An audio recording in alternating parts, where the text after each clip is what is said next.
Olá, meus punheteiros de sigilo, vocês estão bonzinho? Esse mal que vos fala espera sincero e cordialmente que sim.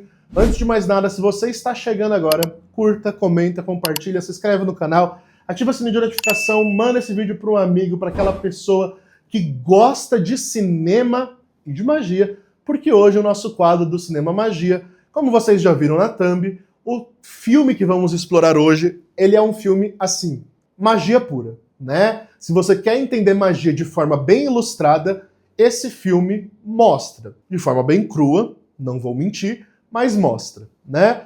Claro, estamos falando de Holy Mountain, A Montanha Sagrada. Esse filme que é dos anos 70, né? Um filme bem antigão.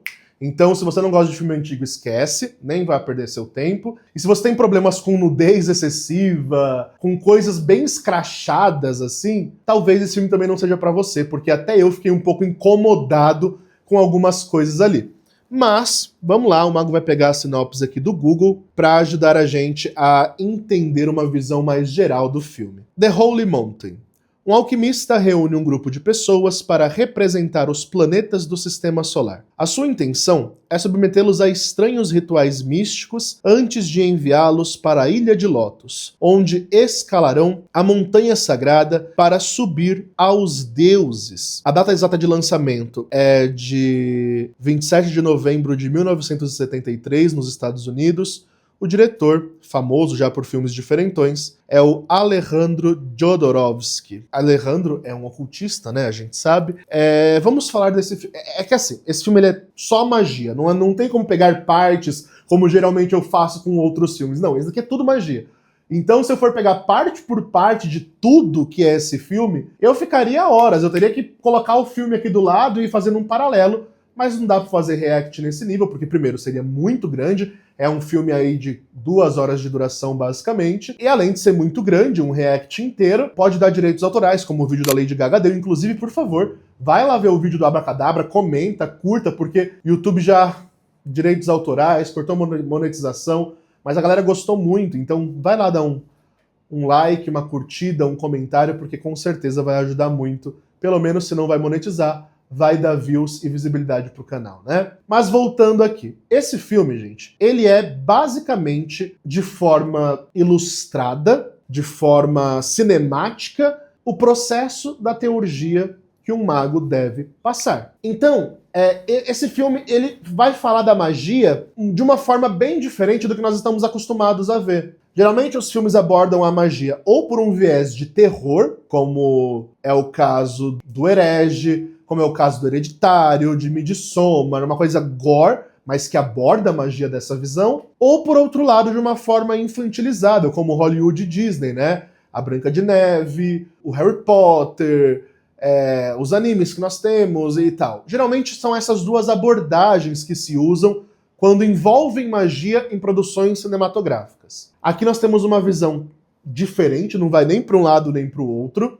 Não vai falar de uma magia Disney que transforma coisas a nível taumatúrgico, né, ilustrando o mago que faz milagres, e nem tampouco vai pro lado da magia que destrói, caótica, demoníaca, né, como nos filmes de terror. Aqui nós vamos para um processo teúrgico. Eu acho que o grande diferencial desse filme é mostrar a magia como um processo de autodeificação, que é o nosso propósito. Para quem ainda não entendeu, e o Mago fala isso toda missa, o Mago fala isso em diversos ritos, o Mago fala isso o tempo todo, a magia, ela não é para operar milagres somente. Isso é apenas o nosso princípio. A nossa ideia é nos deificarmos, nos unirmos de volta com o Criador. E para isso existe todo um processo a ser feito, todo um trabalho a ser feito, todo um caminho a ser percorrido. E esse filme vai ilustrar exatamente de forma muito direta, e quando eu digo muito direta,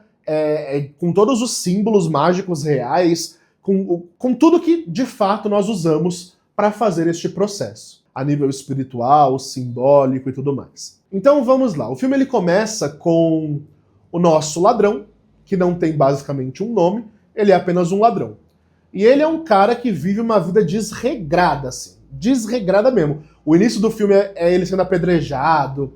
É interessante, né? Já tem os arcanos do louco, tem um outro arcano aleijadinho que caminha com ele ali. E aí, o início do filme, até que ele descobre o grande mestre, o grande mago, né? O início do filme é mostrando ele percorrendo religiões que são hipócritas, como o cristianismo, é muito bem ilustrada a hipocrisia do cristianismo ali. É ele se jogando por um lado e por outro em festas, orgias, farras, roubos, guerra, miséria. O filme começa com ele cheio de moscas, assim, é bem escrachado. Chega a ser incômodo. Então nós somos apresentados a esse ser que não tem caminho, não tem... vive uma vida animal. Basicamente isso. Que é o que a maioria das pessoas vivem. E isso é uma ótica platônica, né? Platônica / neoplatônica. Quando nós lemos o mito da caverna de Platão, esse início do filme ilustra exatamente o mito da caverna. Uma pessoa que vive na escuridão, que vive de forma animalesca, que vive sem a ideia de um raciocínio superior, de desenvolver a sua mente superior, uma pessoa que não está nem aí pro espiritual, uma pessoa que vai de um lado pro outro, de um lado pro outro, de um lado pro outro, o que der deu, é o que a maioria das pessoas vivem. Por isso, se você perceber no filme, o início dele é multidões. Multidões. É crianças que se comportam como animais, pessoas que se comportam como animais, e essas multidões vão cada vez mais engolindo o nosso personagem principal, que, se você perceber, tem uma semelhança com Jesus, a aparência, tá? Com o Jesus retratado pela igreja. Tem um cabelão, uma barbona, fica quase sempre nu, uma coisa meio messiânica ali. Isso é proposital. É o que eu falo. Se eu for falar de cada símbolo do filme, nossa, a gente vai ficar aqui até amanhã. Mas isso é proposital. Por quê? Porque numa ideia alquimista, medieval, renascentista, a meta do mago é ser um outro Christus na Terra. Alter Christus em latim, né? E para isso ele vai escalando a árvore da vida, ou a montanha sagrada, se preferir, né? Para se igualar à divindade que seria o Cristo vivente. Então, a ideia do personagem principal parecer um Cristo, porém um Cristo pervertido, é justamente dizer que todos podem se iluminar a esse ponto, ao ponto búdico, nirvânico, crístico, Hare Krishna, ou como você quiser chamar, de Tiferet, né? Solar. E bom, temos esse início de filme de depravação, de orgia, de um monte de coisa assim. Chega um determinado ponto que ele vê uma torre, e aí as pessoas tentam escalar essa torre e ninguém consegue. Mas ele fica instigado porque tem algum segredo dentro daquela torre. E aí ele fica instigado, e essa curiosidade, que geralmente é o que nos leva ao ocultismo, né? Quando não é a curiosidade, é o desespero. Nesse caso, do nosso Jesus aí, do nosso ladrão, é os dois. E ele entra nessa torre. Quando ele consegue entrar na torre, ele recebe um portal de iluminação, e quando ele cruza esse portal, ele sai em um grande arco-íris por dentro. Gente, tudo é simbólico, é muitos símbolos que passam, e eu tô falando só o que eu tô lembrando de cor.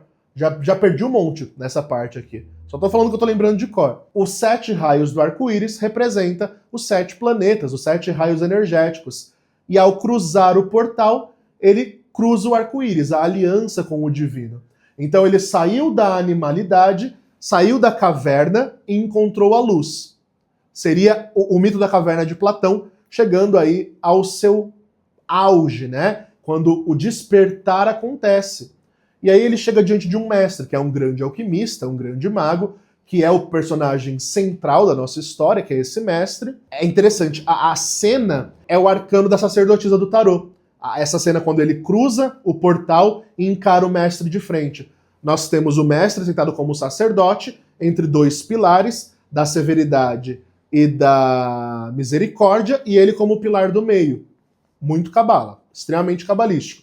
Tem um camelo, tem o Gimel, que é a letra hebraica, tem uma sacerdotisa de prata, né? Ela tá completamente nua e com coisas de prata ao redor, com várias letras hebraicas que tem muito simbolismo que não dá para explicar tudo aqui, de verdade, mas é para representar o poder do sacerdócio, da espiritualidade.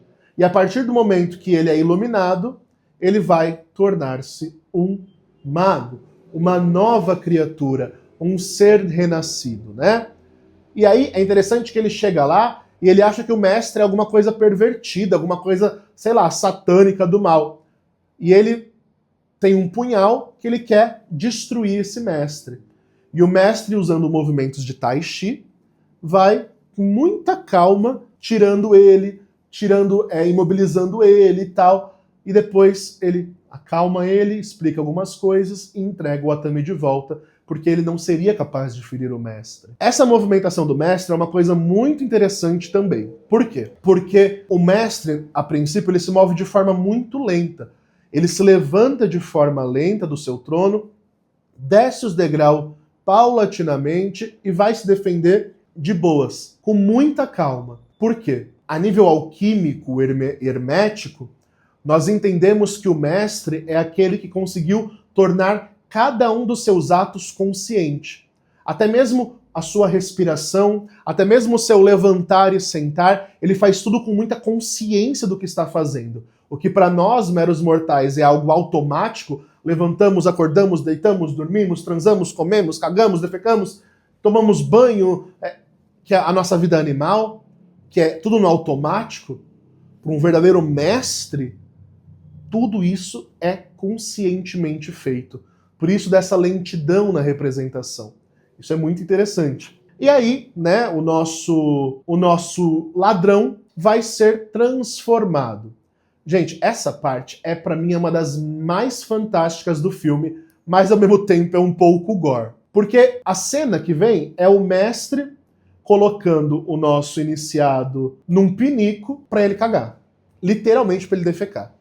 E ele faz isso e mostra lá uns troção de fezes.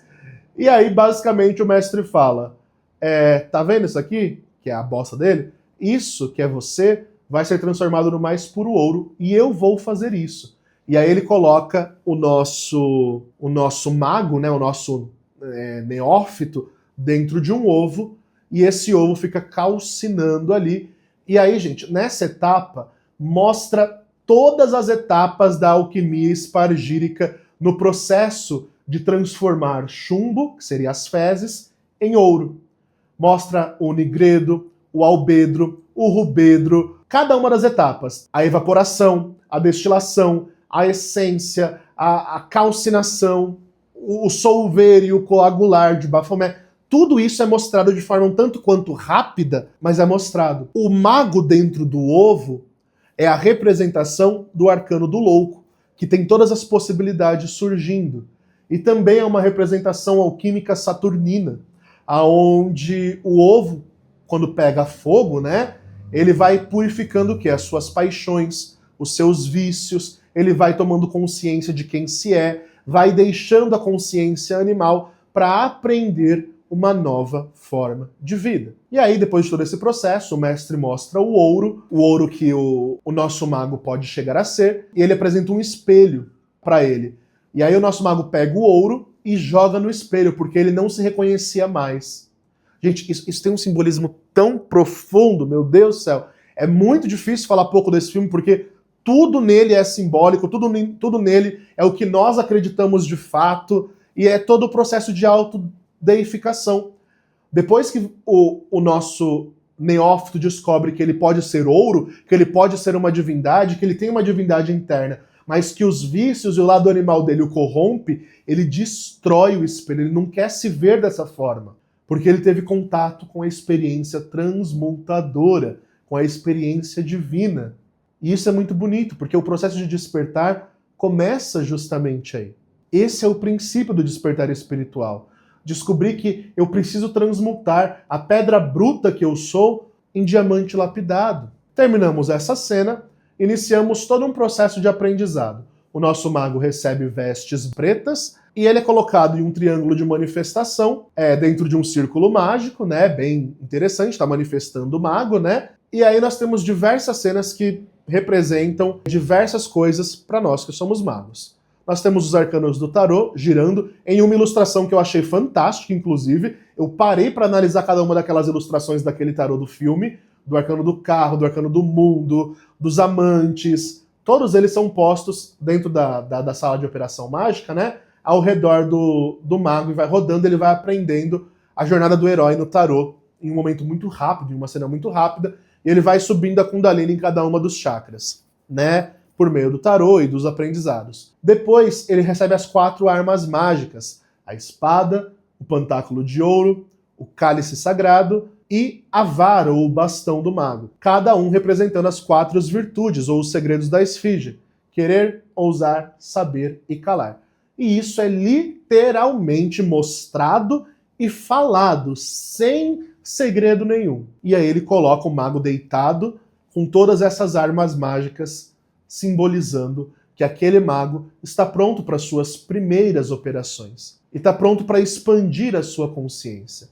E aí depois, uma boa parte do filme vai mostrar os 7 poderosos. No hermetismo, nós acreditamos na alquimia, nós acreditamos na força dos astros. Então, ele vai mostrar de uma forma extremamente esdrúxula e crua os vícios de cada planeta. E aí ele mostra os vícios de Vênus, como a indústria da moda, da vaidade, da beleza, os vícios de Marte, como a guerra, a ambição exagerada, os vícios de Saturno, como o desejo de matar, a velhice, o fim da vida, os vícios de Júpiter, a riqueza, os prazeres da carne, a luxúria, a gula, o cara lá tem 300 mil amantes, né? E aí ele vai passando um por um. O que eu acho um pouco moderno demais é que ele não faz a analogia hermética correta dos 7 planetas. Ele usa a astrologia nova. Então ele inclui Netuno, Urano e Plutão aqui. Isso é uma coisa de se notar, porque é uma visão mais moderna da abordagem mágica. Na nossa visão tradicional, não são 9 planetas. São 5 planetas e as 2 estrelas, né? Pai e mãe, que é Sol e Lua. Então é um pouco diferente só nessa parte, tá? Mas, enfim, ele mostra o vício de cada planeta e como esses planetas comandam a Terra. E, gente, nessa hora, a mente de qualquer um faz assim, ó. Nós estamos presos nesse vale de lágrimas, que chamamos de Terra, justamente por viver aprisionados e à mercê dos poderosos de cada uma das estrelas, das esferas planetárias. E aí ele vai indicando, e ele reúne um grupo de aprendizes ali, e indica que se eles quiserem vencer esses vícios e superar esses poderosos que comandam de forma hostil o nosso mundo, eles precisavam recorrer à montanha sagrada. E o que é a montanha sagrada? Nós temos diversas tradições que falam de uma montanha sagrada. O lugar do encontro de Moisés com Deus é no Monte Sinai. Nós temos em São João da Cruz a ideia do Monte Carmelo, que é o monte sagrado onde o profeta Elias foi arrebatado, alguma coisa assim. Nós temos na visão cabalística uma ideia de montanha de elevação espiritual. Nós temos no corpus hermético a ideia de subir a montanha para encontrar o sagrado. Então, a ideia de subir aos altos montes para encontrar o divino sempre permeou a nossa mística ocidental. E aí, ele ensinou todos os seus discípulos, pelo que nos revela a história ali, e todos eles juntos saem para uma peregrinação, porque eles querem escalar esta montanha. O que é esta peregrinação? É a jornada do mago escalando a árvore da vida por meio de projeção astral, invocação, evocação, para vencer os vícios dos planetas, as Qliphotts, né, que são muito bem mostradas nos vícios planetários ali, e adquirir as suas virtudes, se apossar das suas virtudes. Tanto é que eles vão no número de 11. 10, né, mas que totaliza 11 ali no final das contas. E eles vão para tomar o lugar desses poderosos. O mestre fala, esses poderosos estão no domínio do mundo, nós que estamos buscando a virtude, devemos purificar o mundo pela nossa própria elevação. Isso é a meta da magia. A Opus Magnum, a grande obra que a gente tanto fala, a verdadeira vontade, nada mais é do que a consecução, a realização de você vencer todos os vícios de todos os planetas, ser superior e elevar-se acima deles, nas esferas ainda mais superiores e transcendentais. Fazendo isso, você não só se autodeifica e se torna um Deus vivente, como também você eleva a humanidade. É nesse momento que o mago começa, por meio do seu trabalho, a transformar outras vidas, porque ele dominou a si mesmo e agora ele é capaz de doar a si mesmo e aquilo que aprendeu e aquilo que ensinou para trazer outras pessoas, para iluminar outras pessoas. É muito bonito que a gente vê isso na nossa própria vida refletido, né? De quem já está um bom tempo tentando percorrer esse caminho. É bonito de ver, é bonito. Aí tem uma parte interessantíssima, já nos encaminhando para o final do filme, que eles chegam nos pés da montanha e aí tem um pseudo-mago que fala: venham aqui no nosso reino, aqui nós temos diversas pessoas que conseguiram transcender, venham ver, venham ver. E aí eles vão. Quando o mestre e os seus 10 iniciados chegam ali, eles começam a ver todo tipo de groselha mística. Gente, é a nossa internet. Pum! De novo. É a nossa internet. Essa groselha aos pés da montanha é um monte de gente tentando te dissuadir com baboseira mística, sabe? É um monte de gente querendo colocar merda na sua cabeça. Ai, que você é a reencarnação de Crowley. Ai, que a raça ariana. Ai, que a goetia mental. Um monte de baboseira que não tem nada a ver com a busca verdadeira do nosso propósito. Ai, porque a magia é puramente mental. Ai, porque não sei o que. Um monte de groselha que falam por aí. Isso é os pés da montanha. Quem fala dessa parte, eu lembrei na hora do trecho, é John Fortune. O Mago trouxe um vídeo aqui no canal do Biblioteca Mágica do livro da John Fortune chamado Ocultismo Sensato. No Ocultismo Sensato, John Fortune cita que aos pés da montanha sagrada, que nós temos que subir, tá toda espécie de baboseira mística. E se na época dela já era assim, eu até cito isso no vídeo, se na época dela já era assim, imagina hoje em dia. E, gente, o filme ilustra exatamente isso. Um monte de místico falando groselha. Um que fala, ai, eu atravesso parede. O outro, ai, porque eu consigo subir a montanha. Ai, porque eu tive a experiência divina não sei do que lá. Cada um inventando uma groselhada diferente que foge do princípio hermético, que foge da tradição, que foge de tudo que a gente aprendeu de magia. Um monte de baboseira que não serve pra nada. E aí, como aqueles iniciados foram bem treinados, eles olham pra tudo aquilo e falam, que besteiraiada, que galhofagem é essa? E eles saem e sobem a montanha. Gente, essa pra mim foi a melhor parte do filme, porque nós vivemos atualmente exatamente isso. Você que é do meio, que gosta desse nicho, abre o TikTok e você vai ver o tanto de papagaiada que tem. Cada um falando uma coisa diferente, nenhum deles falando algo coerente com a nossa tradição mágica. É espantoso, mas é isso que acontece. E aí eles começam a escalar a montanha da espiritualidade verdadeira. E é interessante porque eles vão encontrando pessoas extremamente simples no caminho. É um benzedeiro, é um sacerdote peruano, andino. Eles vão encontrando, e eles vão se elevando cada vez mais. A cada encontro eles vão tendo experiências mais transcendentais, até que tem uma fala muito legal. Eles chegam no ponto que eles estão perto do cume, o mestre fala, olha, a partir daqui, quem seguir terá a sua mente diluída no todo. Os mestres dos planetas que comandam o mundo estão acima. Se vocês quiserem seguir comigo, não tem mais volta. E aí todos eles estão seguindo, mas o nosso personagem, até então, o personagem principal, não é permitido seguir. O mestre não deixa. O que o mestre fala? O mestre fala, você subiu até aqui. Agora, você encontrou o caminho do amor. E aí, porque ele se apaixona por uma mulher que fica o tempo todo atrás dele, e essa mulher é companheira dele, mas ele tá num processo muito transcendental, não liga pra ela, até que o mestre fala, unam-se com ela. Una-se com ela. Agora você comanda a si mesmo. Você não é mais um animal. Você não vai mais fazer mal a ela ou ela a você. E aí o mestre fala, é interessante porque essa mulher, ela tá sempre com um macaco, um chimpanzé do lado, representando o lado bruto da humanidade, que habita com a gente. E o mestre fala que o discípulo precisa voltar à Terra para atrair outras pessoas. E aí o mestre fala, a sua grande obra não é se elevar até o estado de se desintegrar e morrer. Você volta para a Terra e vai ficar lá. O seu lugar é lá, para despertar outros. E aí ele volta para a Terra e vai viver sua grande obra junto de sua esposa.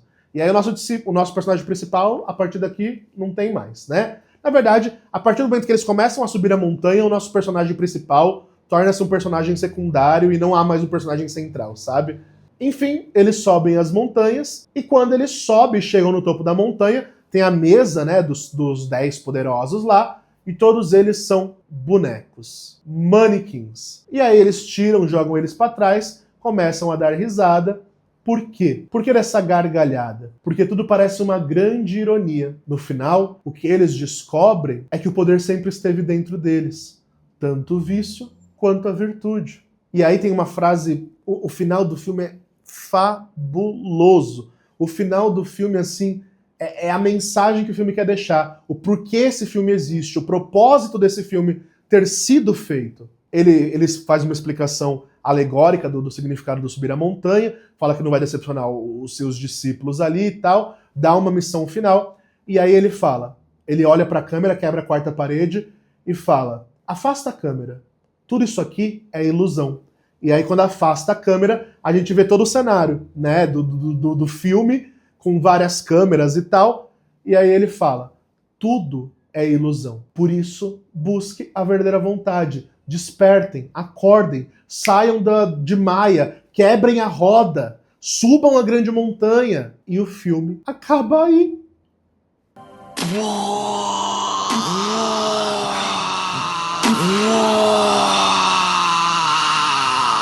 É sensacional. É sensacional. Eu fiquei emocionado vendo alguém conseguir ilustrar a nossa grande obra de uma forma tão apaixonada, tão bonita, tão verdadeira. Por isso que esse filme não tem como. Ele é 5/5 estrelas. É um filme antigo, é um filme escrachado, com nudez escrachada o tempo todo, mostra fezes, uma coisa mais gore, mas quem tem olhos espirituais não tem como não ficar profundamente tocado com o que esse filme quer dizer. O final dele, com o afastamento da câmera, foi o que mais me pegou. Ele trouxe a mensagem como um mestre espiritual verdadeiro de magia. Despertem, acordem, saiam da ilusão dos 7 vícios planetários, subam a montanha sagrada, realizem a grande obra, transformem chumbo em ouro. É disso que se trata a magia. É disso que se trata o processo de despertar. Essa é a nossa pedra filosofal. E ela foi entregue a quem quiser ver por meio desse filme. A nossa pedra filosofal foi ali, entregue. E esse filme é isso. Eu pensava que o filme mais coerente com magia que eu tinha assistido era a Dark Song, que fala do processo do SAG, e é muito verdadeiro com o que é o processo mesmo, né? Mas não. Esse aqui, de filmes reais de magia, esse é o top 1. Eu não sei se vai existir alguma outra coisa tão na cara assim quanto esse. Porque esse filme ele fala da nossa verdadeira missão como mago, do nosso objetivo, do porquê lutamos, do porquê vivenciamos a magia, do porquê a magia não é uma coisa para engrandecer a gente, o nosso ego, o nosso poder, ao menos não deveria ser. O ponto forte do filme é perceber quem fica na base da montanha e quem sobe até o seu topo. Percebam isso nos magistas que você acompanha na internet. Quem dessa galera toda que você acompanha dia após dia tá na base da montanha e quem tá se esforçando que você consegue perceber para subir ela? Perceba isso.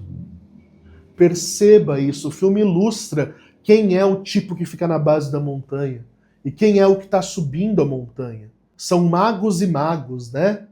São magos lá em cima e mágicos lá embaixo. Eu não tenho mais o que falar. Esse filme, ele me quebrou, assim. Eu só consigo... Aquele meme do cara... Não tem outra explicação. Porque uma coisa é a gente ler, praticar, estudar, se matar para vivenciar isso todo santo dia.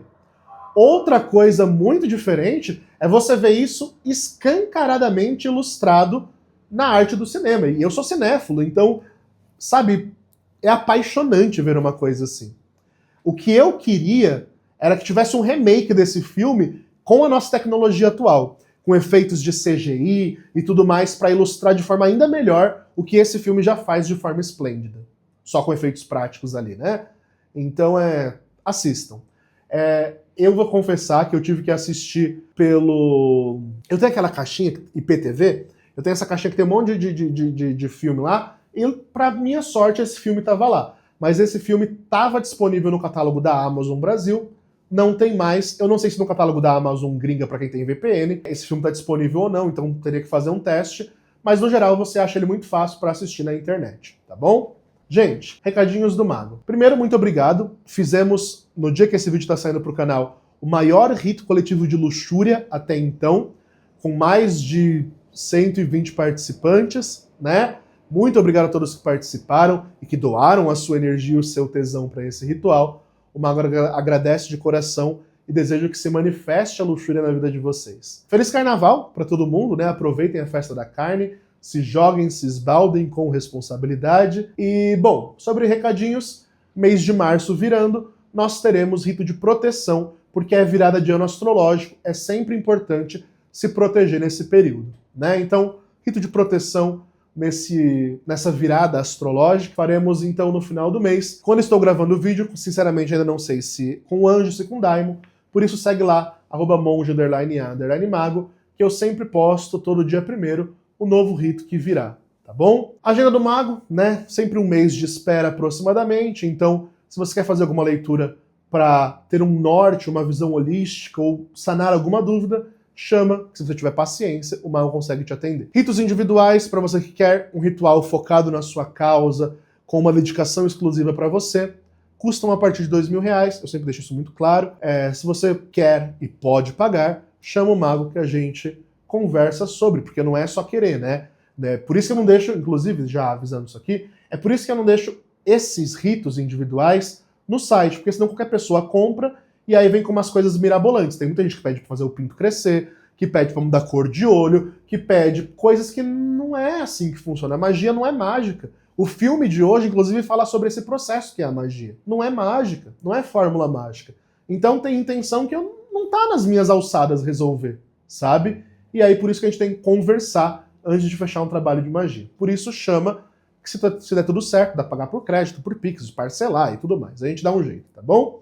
Temos curso de Scrying, curso de tarô, cursos estes gravados, com acesso vitalício, para sua formação oracular, de evidência e tudo mais, lá pela Hotmart.